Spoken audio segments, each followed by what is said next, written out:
Appreciate everybody coming out like always. Before we get into obviously some summary on Ohio State and then before we get into the Rutgers game like we do each week, I do have two things that I want to cover just briefly with you guys. The first thing is, Greg Mace. I think you guys are probably familiar with this. I just wanted to mention the loss. One of our beat reporters over the weekend after a significant battle. He's been a fixture covering Penn State athletics for decades with ABC 27. So obviously whenever we lose someone like this that's a part of our community, we want to be supportive. We want to send our deepest condolences to his family and the community. But this one obviously hits close to home for all of us. So we wish Greg's family all the support. And if there's anything we can do to help and support at this tough time for their family, we'd like to be there for them. So I know you guys as a community, I don't want to speak for you guys, but to me right now, I am doing that. I'm speaking on behalf of all the beat reporters and all the media that cover Penn State athletics and Penn State football, as well as the university and our football program. We just want to send our condolences and our support to the Mace family. So, obviously, there's a report that just came out. I just walked out of a meeting, so I haven't even had a chance to review it. But a report that is coming out from Dr. Lynch. I don't think there's any really new information, but it has been reported, and I just wanted to make sure that I addressed that with you guys. I know you probably ask. I have not seen the piece yet, but we are pleased, that our highly regarded programs moves forward under the outstanding direction of a national leader in orthopedic sports medicine. I think you guys all know you're at practice all the time, as well as our administration, that protecting the health and well-being of our student athletes is the single most important priority at Penn State. Always has been, always will. And that's certainly true for really all of our student athletes.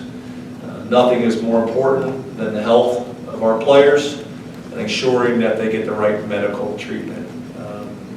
That the success of our program starts and ends there, really. So I understand that you guys got to ask.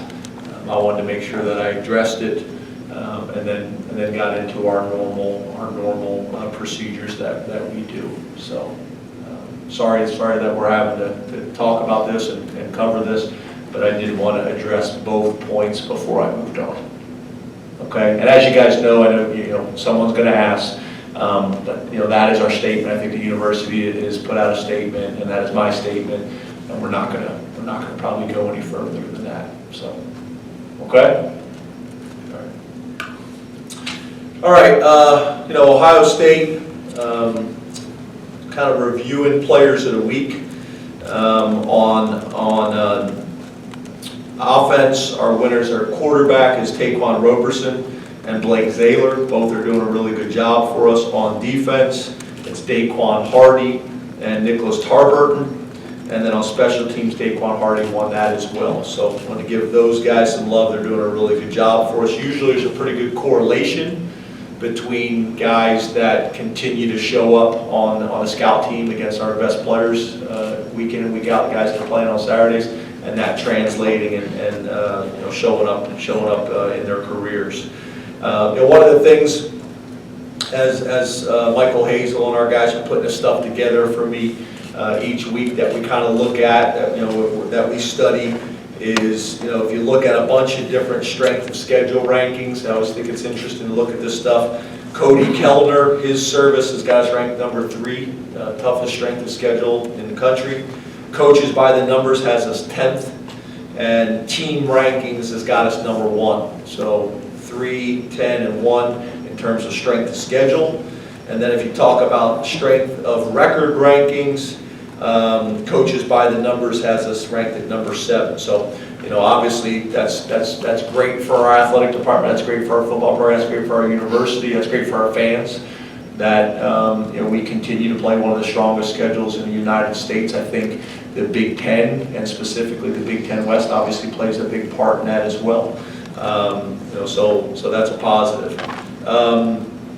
Getting into Rutgers, you look at Nunzio Campanelli, who is leading the program right now, serving as both the interim head coach and interim offensive coordinator. Returned 15 starters coming into the season on the offensive side of the ball.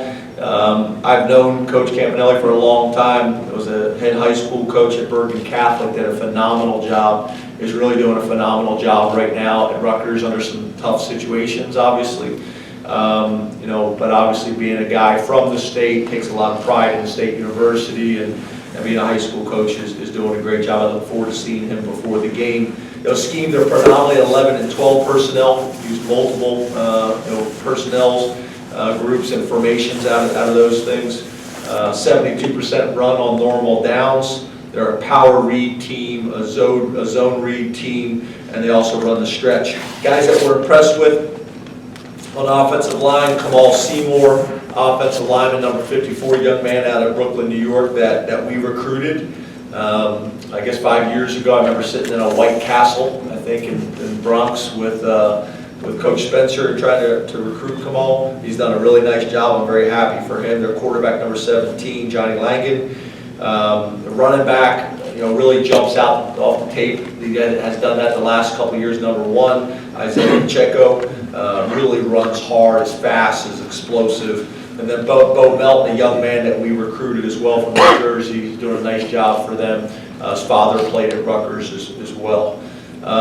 You look on the defensive side of the ball, Andy Bew, 22 years coaching experience.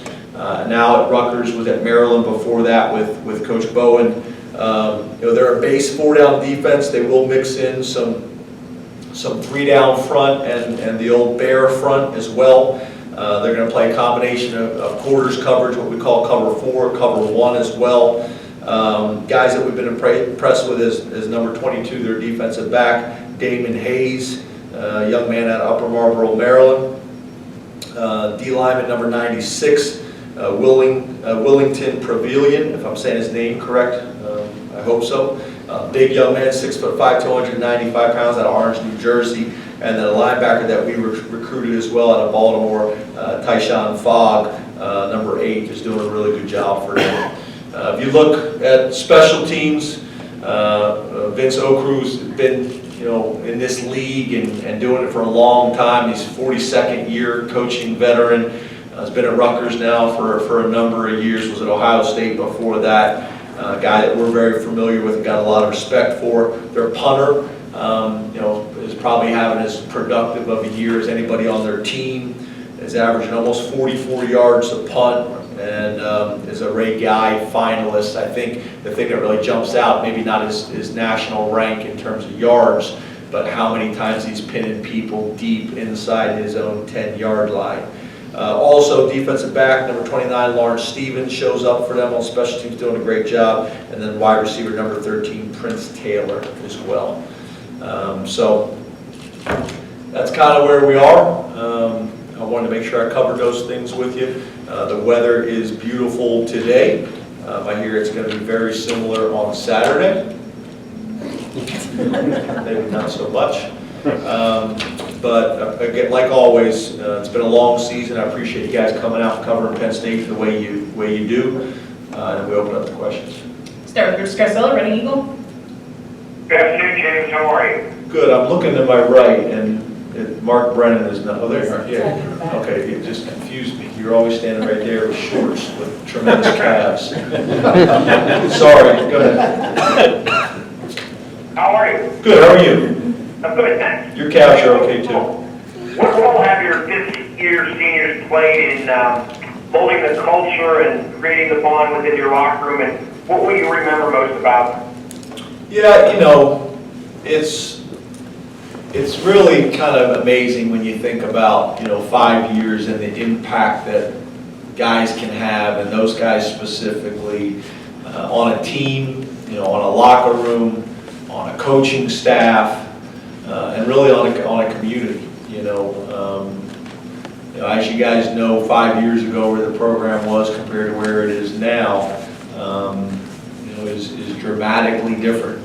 And I think you guys have heard me talk about that. I don't know if that story is talked about enough. And the reality is those guys and guys like them, the guys that were fifth-year seniors before that, they're owed most of the credit. They really are.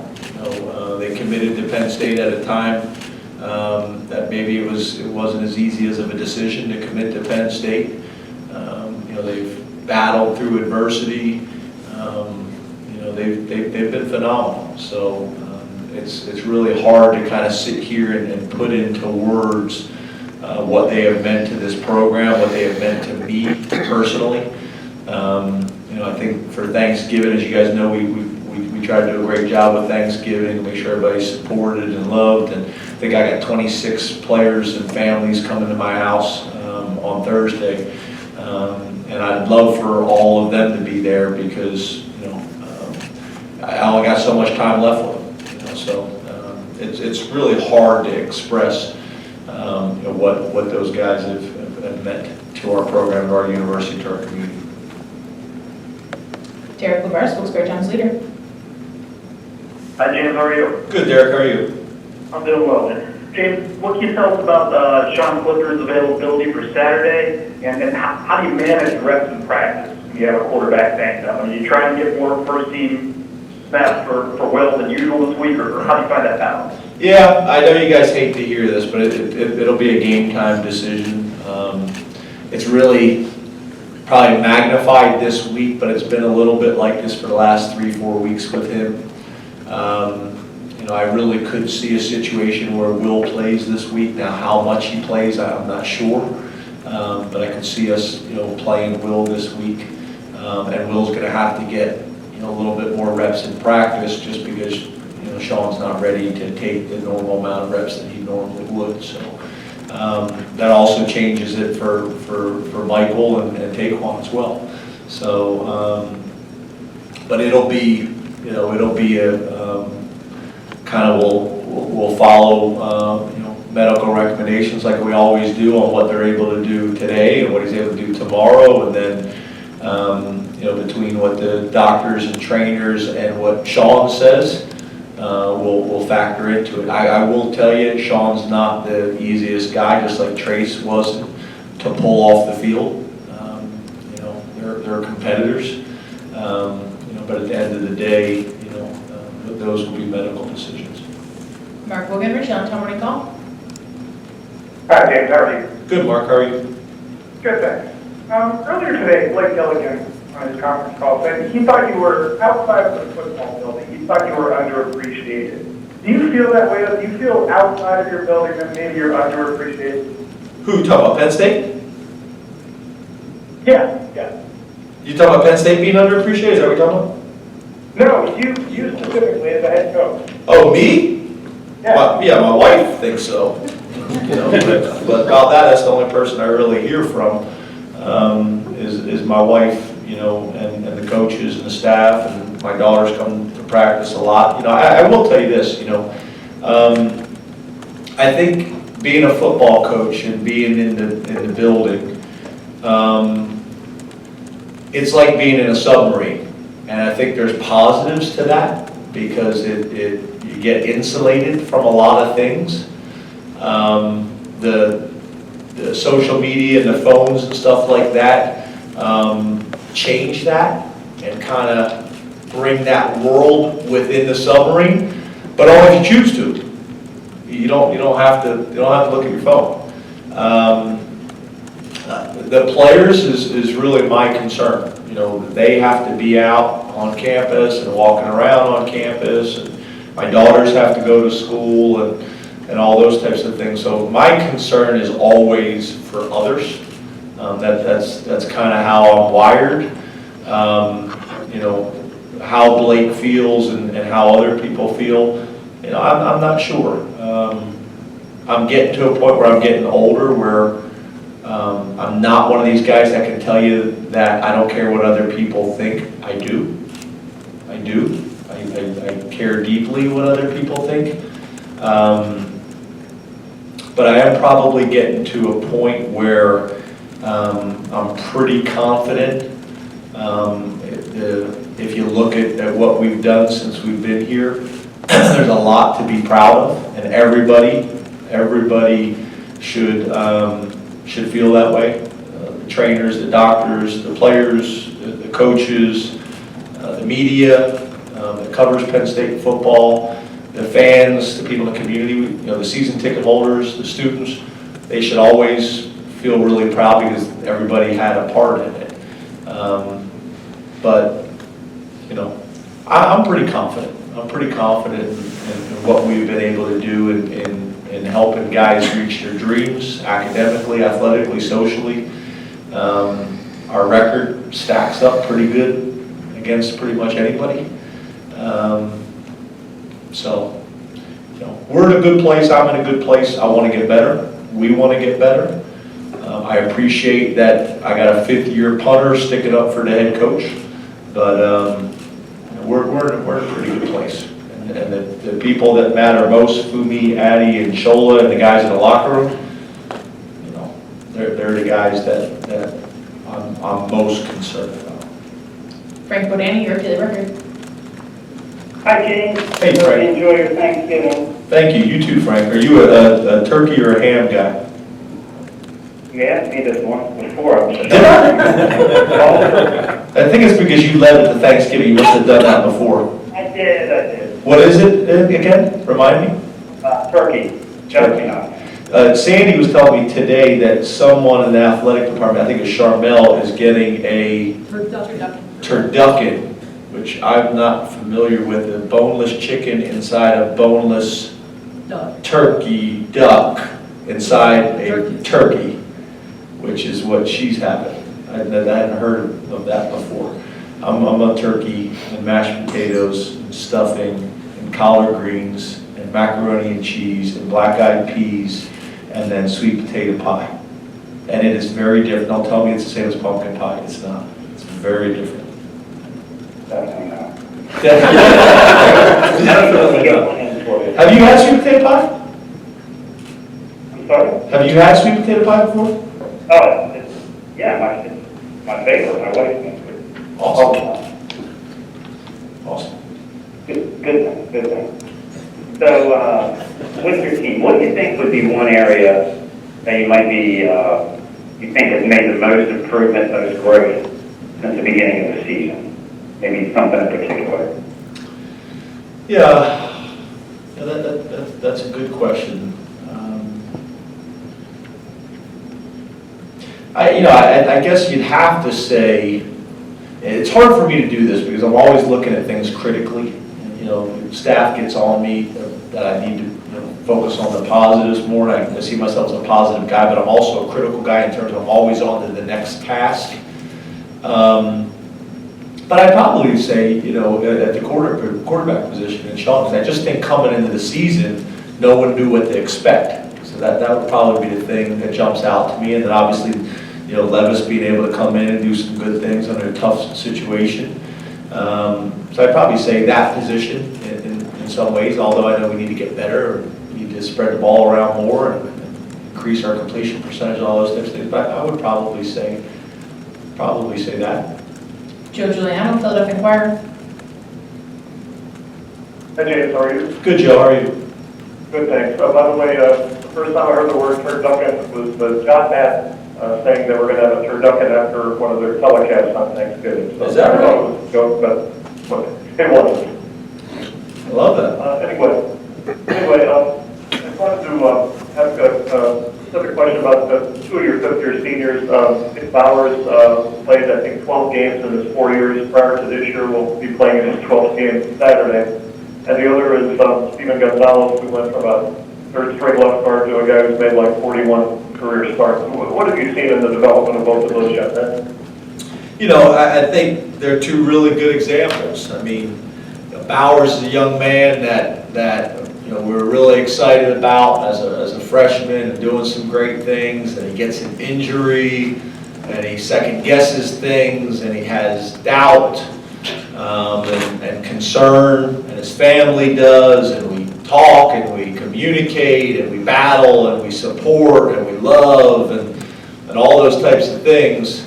And now to see him playing the way he's playing, making plays in the passing game, making plays in the running game as a blocker, helping us, win.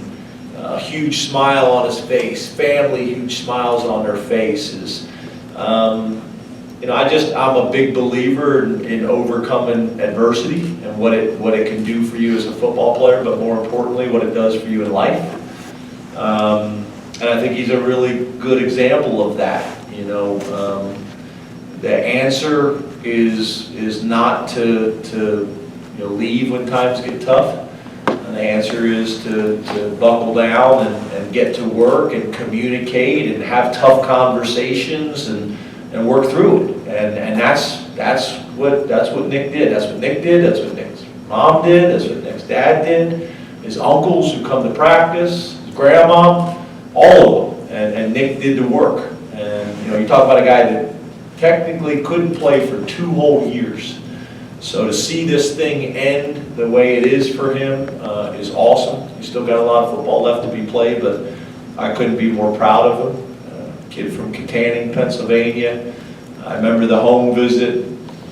He was committed to another school early in the process, and I remember the home visit. I remember going to visit his grandma, who lived right down the street from him, and it's just awesome. It's awesome. And then you got Gonzalez, as a highly recruited kid out of New Jersey, and like you said, went from a third stringer to 41 consecutive starts. Had a sit down, really tough conversation with him and his mom and his girlfriend and girlfriend's parents and uncle about last year, about whether he should come out early or come back, and school, and what he wanted to do and what he wanted to be a part of, and tough conversation back and forth. Those are the things that I probably take with me and remember. It's meeting with Bowers' grandma, and him being in my office with injuries for 2 years, and the emotion and the doubting themselves and questioning their role in the program, and then you get through all those things. And same thing with Gonzalez, and him having to battle through some things, and then 41 straight starts, 41 starts, senior, playing really well, confident, happy. Just got invited to one of the senior all-star games to go show what he can do at the next level for the NFL. Really pretty cool. I got a really close relationship with his high school coach as well. I was up in his high school offensive line coach, who I talk to often, calls in and checks in with me. I would communicate with him when there's issues as well. So I think it's just really good stories about what college is supposed to be all about. It's supposed to be about ups and downs. It's supposed to be about being challenged academically. It's supposed to be about being challenged from a football perspective. It's making great friends. It's maybe finding your wife. It's all of it. It's all of it. It's the wins and the losses. They haven't had many of them lately, but it's still them. So they're just 2 really good examples, and that's kind of what I think about when I think about these guys. I don't think about the win, or I don't think about the touchdown, or I don't think about the Big Ten championship that they won. I think about the journey, the entire journey that we've been through together, and it's pretty cool, and it's probably what I love most about college football. Mike Gross, Lancaster Newspapers. Mike?